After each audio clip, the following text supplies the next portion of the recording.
Na oração intercessória de hoje, eu gostaria de orar por alguns assuntos.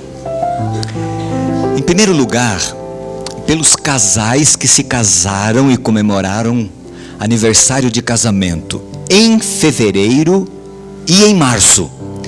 Sempre no primeiro sábado de cada mês, nós vamos orar pelos casais que naquele mês estarão aniversariando, completando o aniversário de casamento. Quando nosso Senhor Jesus Cristo veio a esta terra como ser humano, sem deixar em nenhum momento de ser Deus, mas assumindo completamente a natureza humana, Satanás sabia que seu reino estaria em dificuldades. E ele abriu uma guerra declarada contra Jesus Cristo. Durante todo o tempo em que Jesus viveu nessa terra, foi tremendamente perseguido por Satanás, diretamente ou indiretamente. O livro do Apocalipse usa uma figura de linguagem dizendo que quando a mulher estava para dar à luz o filho, o dragão se colocou diante da mulher para devorar-lhe o filho, indicando que desde o momento do nascimento de Cristo, Satanás perseguiu e tentou destruí-lo. Hoje não é diferente. Satanás ainda continua mentindo acerca de Jesus. Existem tantas ideias absurdas acerca de Cristo, até entre nós adventistas. Ideias estranhas, aparentemente atraentes. Uns dizem, por exemplo, por aí que Jesus foi apenas um ser humano comum,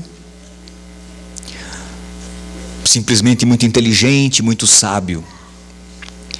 Outros dizem que ele era somente Deus, não tinha nada da natureza humana.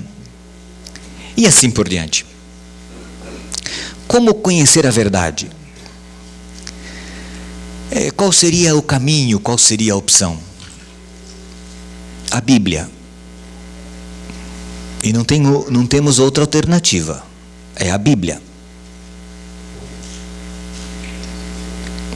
Aí alguém diz assim, mas e que autoridade tem a Bíblia? A autoridade que Deus conferiu a ela. E não depende de nós acreditarmos na Bíblia ou não acreditarmos na Bíblia. Ela continuará sendo a palavra de Deus e continuará tendo a autoridade divina. Ela nos revela e nos ensina acerca de Jesus. E muitas outras coisas. Há um fio de ouro do Gênesis ao Apocalipse. Esse fio de ouro é o plano da salvação em Jesus Cristo. E ao lado desse fio de ouro existem outros temas que a Bíblia apresenta. Mas o foco central da palavra de Deus é o plano da redenção. E a obra que Deus fez em nosso favor na pessoa de nosso Senhor Jesus Cristo. Das seções da Bíblia que nos apresentam Jesus, existe uma muito interessante. Eu creio que ela tenha sido escrita por Paulo, embora haja quem questione. O livro aos Hebreus não menciona a autoria do livro. Outros livros de Paulo, escritos por ele menciona ter sido ele o autor. Eu, Paulo, servo de Jesus Cristo, apóstolo, ele se identifica. Mas na carta aos Hebreus, dirigida aos Hebreus, aos judeus, ele não menciona ter sido o autor. E porque não há essa menção, muitos acham que não fora Paulo quem escrevera, mas a tradição diz que foi Paulo. E o Espírito de profecia também diz que foi Paulo, e por isso nós, como adventistas, cremos que fora Paulo o autor dessa carta. Eu gostaria que vocês abrissem a Bíblia no livro aos Hebreus, e vamos dar uma examinada nos primeiros capítulos deste livro, tentando descobrir algumas coisas que Paulo nos apresenta sobre a pessoa de Jesus Cristo. Vamos fazer uma análise dos versos na sequência que aparecem aqui na Bíblia. Hebreus capítulo 1, vamos começar com o capítulo 1, verso 1.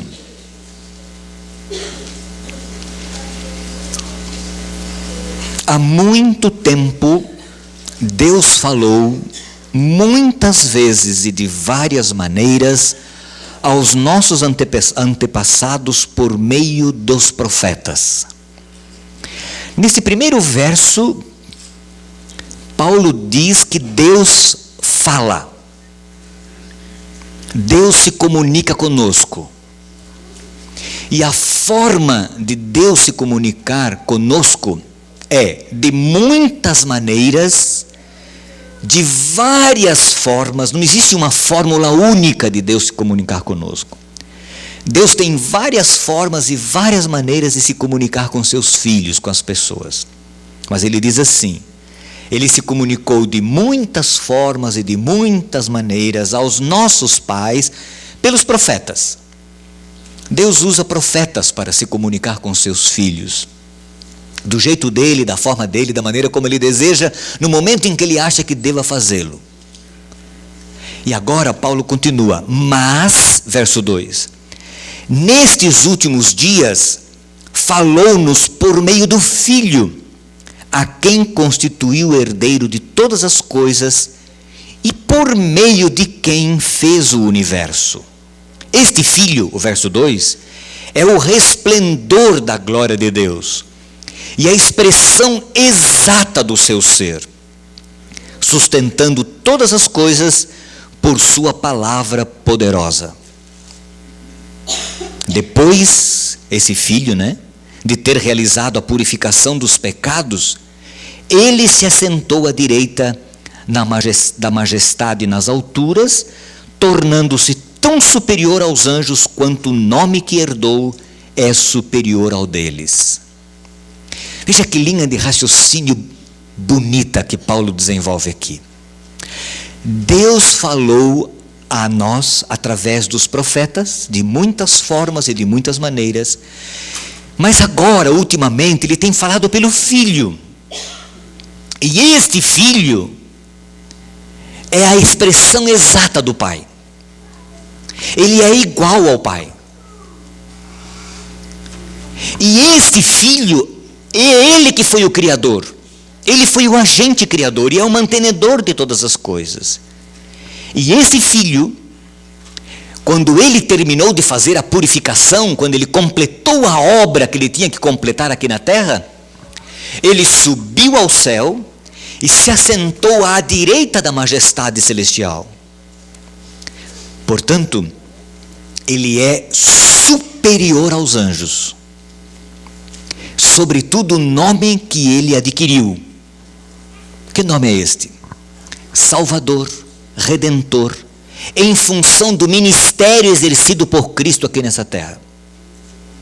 Nesses versos, Paulo nos apresenta rapidamente a pessoa de Jesus, como Deus Criador, como mantenedor de todas as coisas, igual ao Pai, a expressão exata do Pai, alguém que veio a esta terra exercer uma obra, cumpriu esta obra e ao tê-la cumprido, assumiu o seu lugar à direita do Pai, é superior aos anjos, maior do que os anjos e tem um nome excelente. Tudo isto Paulo diz nesses versos. Mas ele continua na argumentação filosófica dele. Pois qual dos anjos Deus alguma vez disse: Tu és meu filho e hoje te gerei. E outra vez eu serei seu pai e ele será meu filho?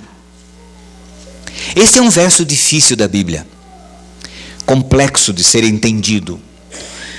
E devido à dificuldade dele, muitos o interpretam erradamente. Qual dos anjos Deus disse alguma vez? A qual dos anjos Deus disse alguma vez: Tu és meu filho, eu hoje te gerei? Aí alguns leitores superficiais da Bíblia dizem assim: está vendo? Jesus foi gerado por Deus. O Filho foi gerado por Deus. Porque aqui está dizendo que dos anjos Deus não disse isso. A qual dos anjos Deus disse? Mas do Filho Deus disse. É um argumento superficial, muito. Paulo está citando o Salmo 2. O Salmo 2 e o verso 7. Esse é um texto de Salmo 2, verso 7. O Salmo 2 é o salmo que era lido na entronização dos reis hebreus. Era o salmo da entronização. Em Judá, em Israel, quando o rei assumia a sua posição de rei, ele estava sendo, na mentalidade hebraica, gerado por Deus para a função real que ele estava ocupando, que ocuparia. Então Paulo diz assim: a qual dos anjos Deus disse, tu és meu filho e hoje eu te gerei? Os anjos foram criados por Deus. Os anjos foram gerados por Deus. Mas os anjos não foram gerados por Deus como Jesus foi. Nesse tipo de gestação, digamos assim, numa linguagem humana. Ok? Porque os anjos não assumiram a função de Jesus. A função de redentor. A função de salvador da humanidade. Por isso, quando Paulo diz assim, a qual dos anjos Deus diz, tu és meu filho? Jesus assumiu a função de filho, porque ele não era filho. Ele assumiu a função de filho quando ele se tornou humano para se tornar nosso redentor. Aí Jesus assumiu em relação ao Pai a função de filho, e o Pai se tornou Pai. E o Espírito intermediário entre os dois. Então o que Paulo está dizendo? A qual dos anjos Deus disse, tu és meu filho, eu hoje te gerei. Isto é, você agora está sendo entronizado. E olha a linha de raciocínio que ele vai desenvolver. Outra vez, eu serei seu pai e ele será meu filho, no plano da redenção. E ainda quando Deus introduz o primogênito no mundo, olha, outra palavra que muitos ficam se debatendo em cima dela. Primogênito do mundo. Está vendo aí, ó? Dizem, Jesus é o primogênito de Deus. É verdade, ele é o primogênito. Primogênito como ser humano. É o único ser humano da espécie que foi Jesus. Ser humano Deus. Quando ele foi como primogênito introduzido no mundo, o Pai o gerou. Ele se tornou filho. Nenhum anjo assumiu esta função. De nenhum anjo Deus disse isso. Mas ele foi entronizado no mundo como primogênito. O primeiro e o único desse tipo. O apóstolo São João usa uma outra palavra. Ele usa a palavra unigênito. Isto é, único daquele tipo, único daquele perfil, único daquela característica. Esta é a ideia.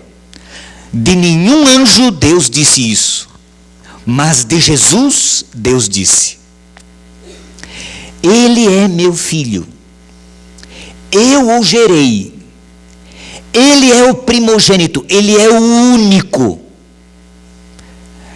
desse tipo, desse perfil.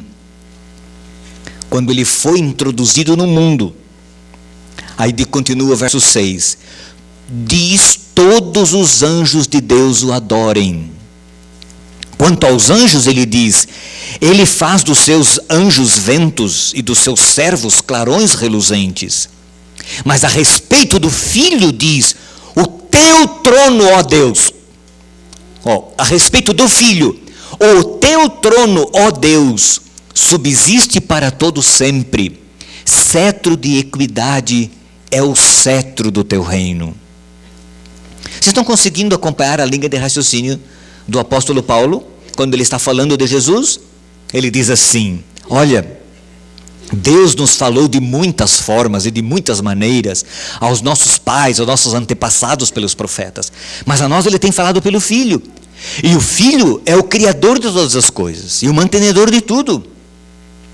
E o Filho, quando Ele cumpriu o seu papel aqui na terra, Ele se assentou à direita da majestade nos céus. E olha, Ele é maior do que os anjos. E de nenhum anjo Deus disse: Tu és meu filho, eu hoje te gerei. Quando ele foi introduzido na terra como primogênito, não, de nenhum anjo. Os anjos têm a sua missão, os anjos têm o seu trabalho, o seu ministério. Mas ele é Deus. Assenta-te no teu trono, ó Deus, porque o teu trono é trono eterno. O teu cetro é cetro de justiça. Em outras palavras, Paulo está dizendo que Jesus é Deus, maior do que os anjos. A despeito de ter sido feito filho de Deus, ao assumir a natureza humana, ele foi honrado como Deus ao subir ao céu e assentou-se ao lado do Pai em seu trono. Vamos continuar lendo, verso 9. Amas a justiça, falando do Filho, odeias a iniquidade. Por isso Deus, o teu Deus, escolheu-te dentre os teus companheiros, ungindo-te com óleo de alegria. Cai a palavra, ó. Ungindo-te. Esse é o contexto da unção de Cristo, da entronização de Jesus.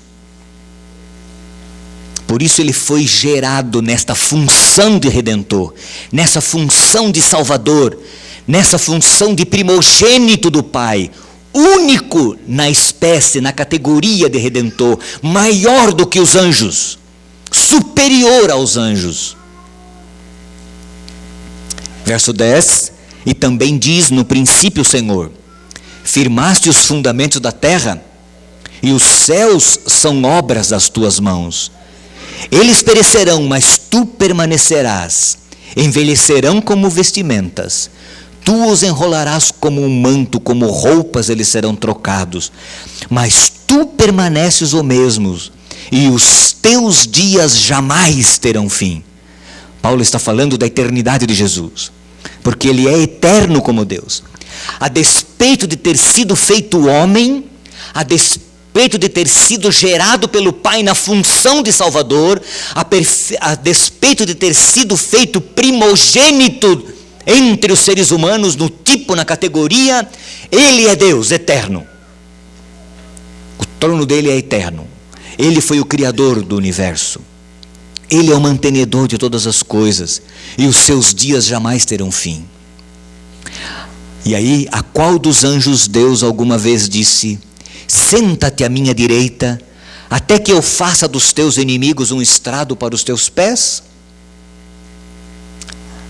A construção da pergunta na língua original exige uma resposta negativa. A qual dos anjos Deus alguma vez disse isso: senta-te à minha direita? A nenhum anjo. Os anjos não são todos eles espíritos ministradores, enviados para servir aqueles que hão de herdar a salvação? Essa é a função dos anjos. Eles são espíritos ministradores, eles ministram em favor dos filhos de Deus. Mas Jesus, ele é Deus. Ele é o Criador, ele é o mantenedor, ele é superior aos anjos, ele foi gerado pelo Pai, tornando-se filho, ao exercer a função de primogênito nesta terra do Pai, completou a obra de justificação, mas voltou aos céus, assentou-se à direita de Deus. Ele tem um trono, e o trono dele é eterno, ele subsiste para sempre. É um trono de equidade, é um trono de justiça. De nenhum anjo Deus disse isso, diz o apóstolo Paulo, mas de Jesus sim. Portanto, ele conclui, faz uma breve conclusão no capítulo 2, verso 1. Por isso, é preciso que prestemos maior atenção ao que temos ouvido, para que jamais nos desviemos.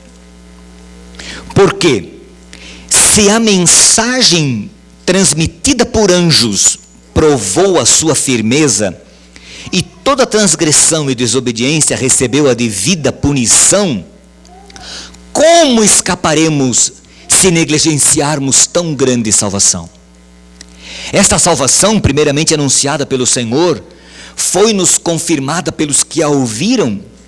Deus também deu testemunho dela por meio de sinais, maravilhas, diversos milagres e dons do Espírito Santo distribuídos de acordo com a sua vontade. Paulo é tomado de um senso de admiração, e ele diz assim: ora, gente, escutem, Jesus é superior aos anjos. Os anjos são espíritos ministradores. A nenhum anjo Deus o colocou assentado à sua direita, mas o Filho sim, porque ele é Deus, o trono dele é eterno. Agora, se a palavra de um anjo, dos anjos que foram anunciados no passado, se cumpriram,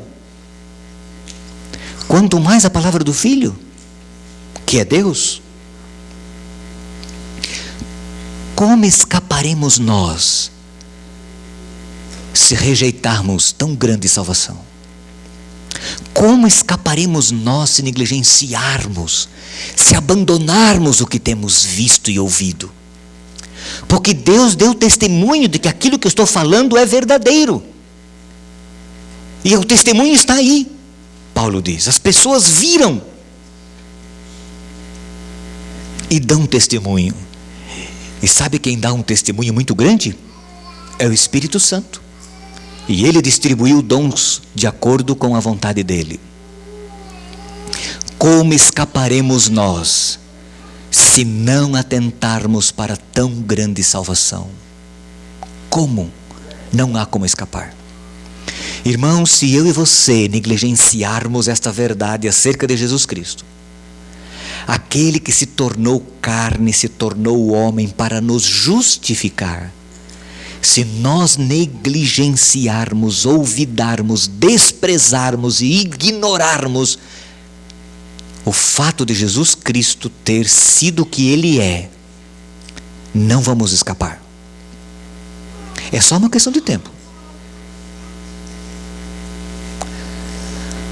Pode ser que tenhamos a chance de viver essa vida aí até o fim dos nossos dias.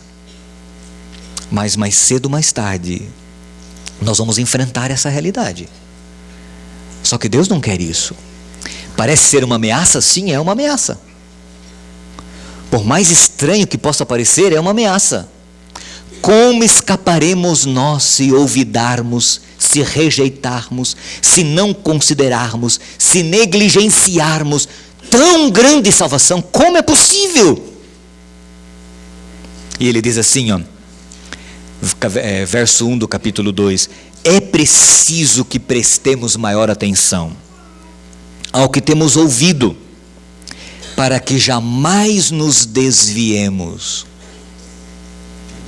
É preciso prestar atenção naquilo que temos ouvido, para que a gente não se desvie, não mude de rota. Porque se nos desviarmos, nós não vamos escapar de tão grande salvação. Ela nos pertence, ela é nossa. Todos podemos ser salvos em Cristo Jesus. Ninguém precisa perder-se. Ninguém precisa morrer eternamente. Ninguém. Jesus assumiu a nossa culpa. A lição da escola sabatina de hoje tem uma ideia muito fantástica.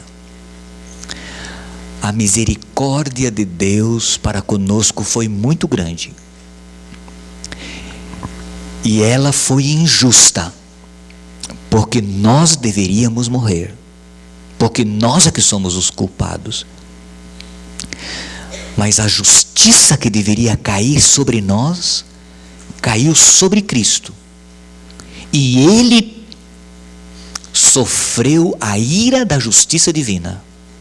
Nós deveríamos sofrer, mas Jesus sofreu em nosso lugar. E Deus acredita, Ele pode fazer isso, em nossa conta, a justiça de Cristo, através da misericórdia. E Jesus pagou o preço. Tem gente que diz que a salvação é de graça. A salvação não é de graça. A salvação é muito cara, caríssima. Não para você, nem para mim. Para você e para mim, ela é de graça. Basta crermos e aceitarmos o sacrifício de Cristo. Agora, a salvação foi caríssima. Para quem? Para Jesus. Ele pagou um preço muito alto. E o preço que Jesus pagou, irmãos, escutem. O preço que Jesus pagou não foi só o preço de ter morrido. Tem gente que acha que só foi o preço da morte na cruz. Foi um preço altíssimo, é verdade. Esse é um preço que foi muito alto, sofrimento, angústia, foi tremendo. A gente não tem ideia do preço de sangue que Jesus pagou. Mas o preço do sacrifício de Cristo por nós vai além disso. Porque Ele se tornou o homem para sempre. Ele terá a natureza humana eternamente.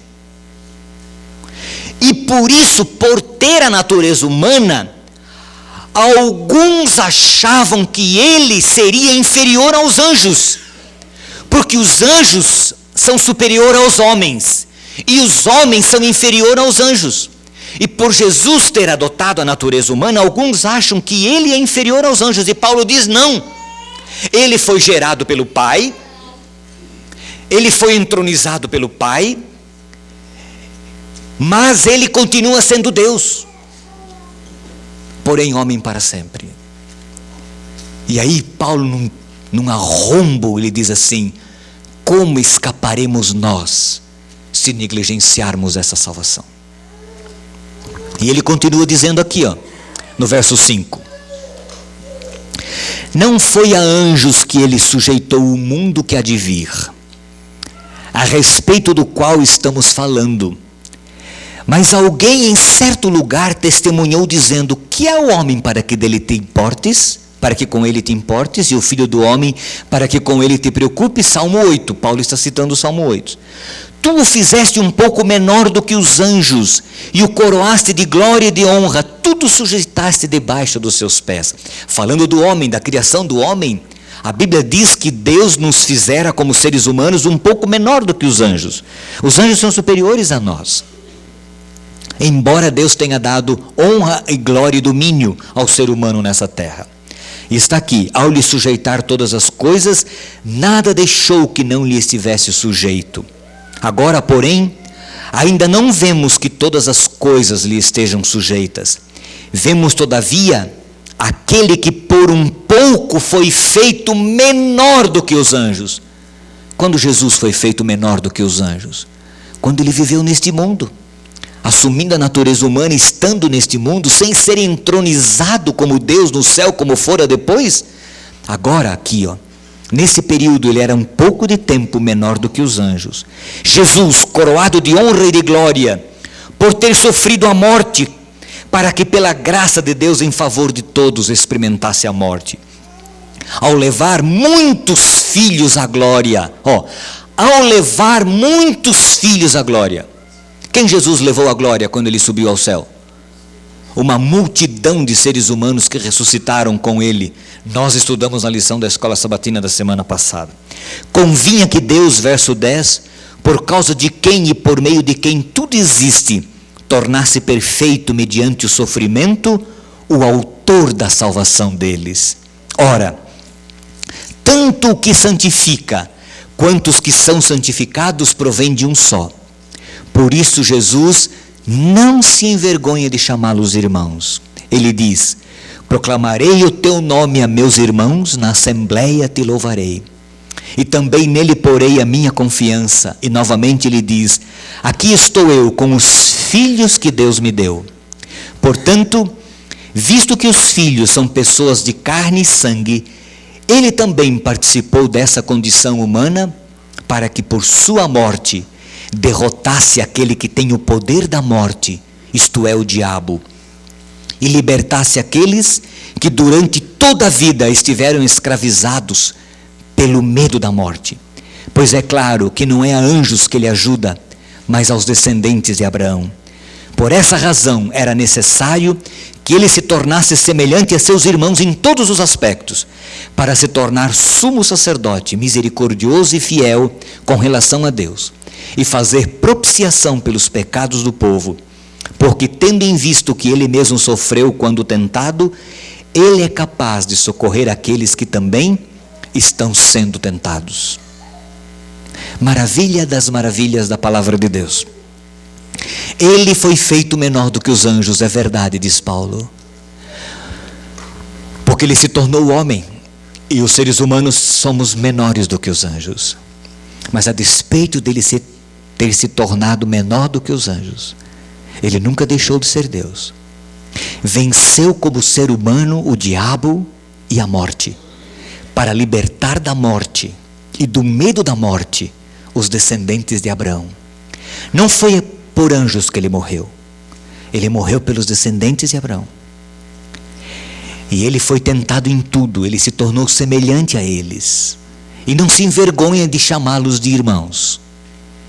Ele não se envergonha de chamar-nos de irmãos, embora hoje esteja sentado à direita do Pai, embora hoje tenha um trono eterno, um trono justo. Ele não tem vergonha de chamar-nos de irmãos. Nós, carne pecadora, pecaminosos do jeito que somos. Por isso voltamos à ideia principal de Paulo aqui. Como escaparemos nós, se nós não aceitarmos essa salvação? Como escaparemos nós se negligenciarmos essa salvação? Como? Não vamos escapar. Seremos destruídos eternamente se recusarmos o plano que Deus fez para redimir-nos em Cristo Jesus. Ele é Deus. E vou falar uma coisa que às vezes irrita algumas pessoas. E tudo bem, e não tem outro jeito. Ele é Deus, quer nós aceitemos, quer nós não aceitemos. Quer nós acreditemos, quer nós não acreditemos. Ele é Deus, não depende de nós. Ele é Deus. Ele é Deus eterno, Ele é Senhor do universo, Ele é soberano, Ele é Filho de Deus, Ele é unigênito do Pai. Ele foi gerado pelo Pai quando se tornou ser humano, nesse estado de ser humano. Ele se tornou igual a nós, Ele sofreu, foi tentado em tudo, morreu. E quando Ele morreu. Jesus não brincou de morte, Ele não estava fazendo um teatrozinho, Ele morreu, e morreu. E vou jogar só uma pimentinha aqui. Tem gente que diz assim: não, mas Jesus não morreu, porque Ele era Deus e Deus não podia morrer, porque Deus não morre. A parte divina não morreu, morreu foi a parte humana.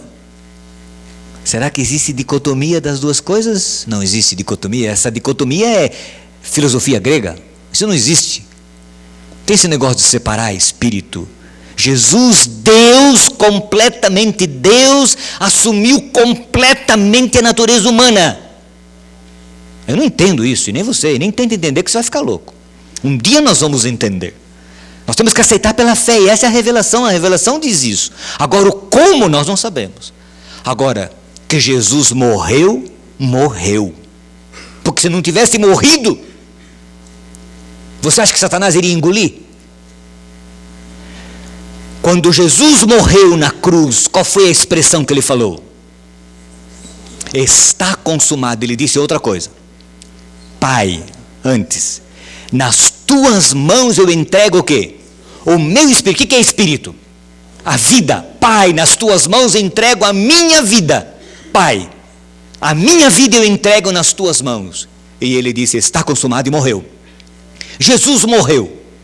E a grande vitória de Satanás foi ter feito Deus morrer. Porque Deus morreu, irmãos. Agora, como eu não sei, mas que ele morreu. E ele foi sepultado. E a grande vitória do diabo foi ter Deus morto na tua tumba no inferno, porque a sepultura é o inferno, e Jesus ali preso nas correntes da morte. Essa era a vitória do diabo. E a tumba de Jesus lacrada, a tumba de Jesus fechada, e a senhora White diz que milhares de demônios estavam ali, impedindo que ele ressuscitasse. Mas na manhã, na madrugada daquele domingo, um anjo, um só, que Deus enviou, veio ao túmulo e chamou Jesus da morte e disse: Filho de Deus, teu Pai te chama. E Jesus ressuscitou, e ele saiu da tumba como Deus ressurreto, levando consigo o poder da morte e a chave do abismo. E é por isso que ele vai nos ressuscitar o dia que morrermos. E é por isso que o apóstolo Paulo, o mesmo apóstolo Paulo, em 1 Coríntios, no capítulo 15, ele diz assim: onde está, ó morte, a tua vitória? Onde está, ó morte, o teu aguilhão? Onde está? Cadê? Não está, porque o Filho de Deus ressuscitou. E ele disse: eu sou a ressurreição e a vida, e quem crê em mim, ainda que seja morto, viverá. Como escaparemos nós se não atentarmos para tão grande salvação? Como? Como, irmãos, escaparemos? Ai de nós se recusarmos, ai de nós se negligenciarmos. Que Deus nos defenda disso, irmãos. Que o Espírito Santo tenha misericórdia de nós e trabalhe conosco dia e noite. Ai de nós se nós recusarmos essa salvação, se trocarmos essa salvação por dinheiro, por prazeres, por mulheres, por homens, por bacatelas, por essas quireras desse mundo miserável que o diabo nos oferece, que basta um terremoto para colocar tudo no chão, uma onda gigante. Essa semana alguém me mandou por e-mail umas fotografias da região que foi destruída por aquele tsunami lá. Cada lugar lindo, cada lugar lindo. Mas num instante, tudo destruído. Esta é a glória humana, irmãos. Este é o poder dessa terra miserável. É isso, vale a pena? Não. Volto a dizer, vamos trabalhar, vamos viver, vamos lutar para sobreviver da melhor maneira possível, mas não nos apeguemos a estas coisas, irmãos. Porque essas coisas passam, são efêmeras e passageiras. Mas a salvação é eterna. Existe um quadro antigo. Alguém teve a ideia de pintá-lo. Uma pessoa indecisa. Num lado Jesus, com uma coroa na mão, uma coroa brilhante na mão, e uma palma de vitória na outra mão, oferecendo para a pessoa. Jesus oferecendo a coroa da vida eterna e uma palma de vitória. No outro lado, Satanás com um saco de dinheiro, oferecendo as riquezas e os prazeres deste mundo. E a pessoa indecisa, não sabendo que direção seguir. Essa pessoa é você e eu. Em algum momento da vida nós vamos ter que tomar uma decisão. E às vezes é diariamente. Se você oferecesse para uma criança aqui na história infantil, para qualquer uma dessas crianças, se oferecesse a elas um montinho de balas, de balinhas coloridas, chicletes, pirulitos, essas coisas assim. E na outra mão um documento, não sei como é que se chama esses documentos legais aí, mas um documento dizendo que daqui a 30 anos, um testamento qualquer, daqui a 30 anos ela será proprietária sabe, mas ela vai esperar ainda 30, 40 ou 50 anos para receber aquilo. E você perguntasse qual das duas coisas ela escolheria, que acha vocês que uma criança escolheria? Claro que ela escolheria as balas. Por quê? Porque ela chuparia imediatamente, teria no momento. É isso que Satanás faz conosco. Jesus oferece-nos a vida eterna, mas a vida eterna é quando ele voltar. Paulo diz aqui, ainda ele não assumiu ainda o controle de tudo, ainda não. Um dia ele vai assumir. Filho, eu vou dar para você a vida eterna. Filho, espere, aguarde, tenha paciência. Aguente a mão, espere um pouquinho. Quando eu voltar. Aí vem Satanás e fala, eu te dou aqui agora. Vamos lá. O que você quer? Eu te dou. Vai lá, aqui agora. E tem muita gente embarcando nessa canoa furada. Porque o diabo é assim, a canoa é furada mesmo. Eu disse uma vez a um jovem de uma das igrejas onde eu fui pastor, você acha que o diabo te ama? Eu disse para ele. Você acha que ele está interessado em sua felicidade? Ele está dando para você o que ele está te oferecendo porque ele te ama, ele gosta de você, ele quer tua satisfação, teu bem-estar? Vá atrás. Não seja bobo e iludido. Eu disse para ele, irmãos, Jesus é Deus.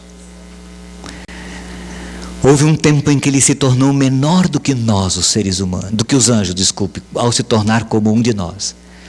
Mas quando ele foi entronizado, quando ele subiu ao céu, levando um grupo daqueles que ele retirou da tumba, como troféus. Tá certo, troféus? Troféus, deu aqui um tchum. Troféus, né? Como troféus da vitória de Cristo, né? Quando ele subiu ao céu e se assentou à direita de seu Pai, e foi entronizado ali, ele se tornou como ele era antes, maior do que os anjos, como ele sempre foi, criador de todas as coisas. Este é o nosso Deus, o Deus a quem servimos, o Deus a quem temos oportunidade de adorar, de obedecer e de viver com essa esperança, irmãos, porque isso é esperança, esperança eterna, de vida, vida eterna. Se você porventura tem dúvidas do que é este mundo, principalmente vocês que são jovens assim, adolescentes ainda, faça uma visita a um cemitério, daqueles tradicionais. Vá sozinho lá um dia. Vai lá, ande. Veja, não precisa ir de noite não, pode ir de dia mesmo. Ande lá, e pode ir meia-noite também, não tem problema, é um lugar muito seguro. Não tem nenhum problema, nada. Vai aparecer ninguém, não vai aparecer nada. Os mortos não sabem nada, diz a Bíblia, né? Vá lá ver onde termina a vida. E se você não quer ir ao cemitério, vá num outro lugar, um pouco mais real. Vá a um hospital do câncer, vai lá, dá uma olhadinha. Visite um hospital, analise as pessoas, olhe para o rosto delas, olhe para o sofrimento, a dor, e você vai ver o que é este mundo onde nós vivemos. E o que Jesus nos promete. Aí tem muita gente que diz assim, mas por que Jesus não acaba com isso? Por que Ele não resolve tudo isso outra vez? Ele não é Deus, Ele não é bom. Por que Ele fica satisfeito com ver dos seus filhos sofrer? Não, não fica. Se existe alguém nesse universo que não vê a hora de colocar um fim nessa história, é Deus. E por que Ele não põe fim? Porque tem algumas coisas que precisam ser resolvidas a nível universal que nós não entendemos e não compreendemos. E isso Ele não nos revelou. Mas quando chegar a hora, Ele vai assumir o controle e vai colocar um fim na história deste mundo de dor e de pecados. E aqueles que nele acreditaram, aqueles que nele confiaram, aqueles que souberam esperar, aqueles que disseram não aos prazeres passageiros e efêmeros dessa terra, aqueles que assim procedem, receberão a vida e vida eterna. Eu quero continuar aceitando Jesus como meu Salvador. Eu quero continuar crendo nele como meu Salvador e meu Deus e meu Rei, e meu Senhor e meu Mestre. Você também quer? Um dia eu já aceitei a Ele há muito tempo atrás. Mas eu quero aceitá-lo outra vez hoje de manhã. Quer você também, se você já aceitou a Cristo no passado, dizer, Senhor, porque eu quero. Eu te aceito. Tenho minhas lutas, minhas dificuldades, sou cafajeste, Senhor, mas eu te aceito como meu Deus. Se você nunca aceitou e quer aceitá-lo pela primeira vez hoje, eu quero fazer um convite para você. Eu quero convidar você a ficar em pé, para diante do universo, dos anjos que nos vêm, dizer, Senhor, eu te aceito como meu Senhor, meu Salvador e meu Mestre.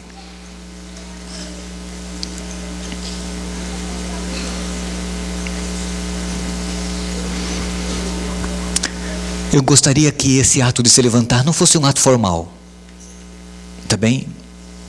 Mas que fosse realmente do coração seu, da sua vontade mesmo, em dizer a Deus: Senhor, eu te aceito mesmo.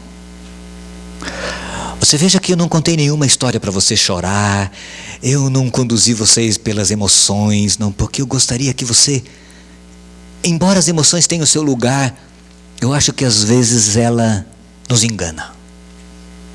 Embora faça bem, às vezes, usar as emoções. Mas eu queria que você tomasse uma decisão racional.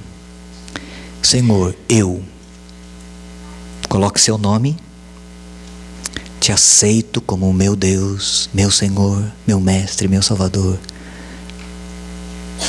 Eu te aceito, do meu jeito, da minha maneira. É isso que você está dizendo ao universo de Deus. Os anjos de Deus nos contemplam, os anjos do mal nos contemplam, o universo nos contempla. Vamos fazer uma oração? Pai nosso, estamos em pé diante de Ti. Com esta atitude, individualmente estamos dizendo que aceitamos a Jesus mais uma vez, como nosso Senhor, nosso Mestre e nosso Salvador. Há muita gente que não aceita Jesus. Eles têm outros deuses. Mas nós aqui, os que estamos em pé, estamos se dizendo que nós cremos em Jesus, aceitamos Jesus e cremos nele como nosso Senhor, Salvador, Mestre e Deus. O Senhor nos conhece. O Senhor sabe que nós temos nossas lutas e dificuldades. Tenha misericórdia de nós. Aplique em nossa vida diariamente a justiça alcançada por Cristo em nosso benefício e em nosso lugar. E que o Espírito Santo opere na nossa vida uma transformação diária, para que sejamos em Cristo o que o Senhor espera que cada um de nós seja, pela Tua graça e pelo Teu poder. Venha logo nos buscar, mas até lá, ajuda-nos para que permaneçamos firmes nesse caminho. Oramos por amor de Jesus. Amém.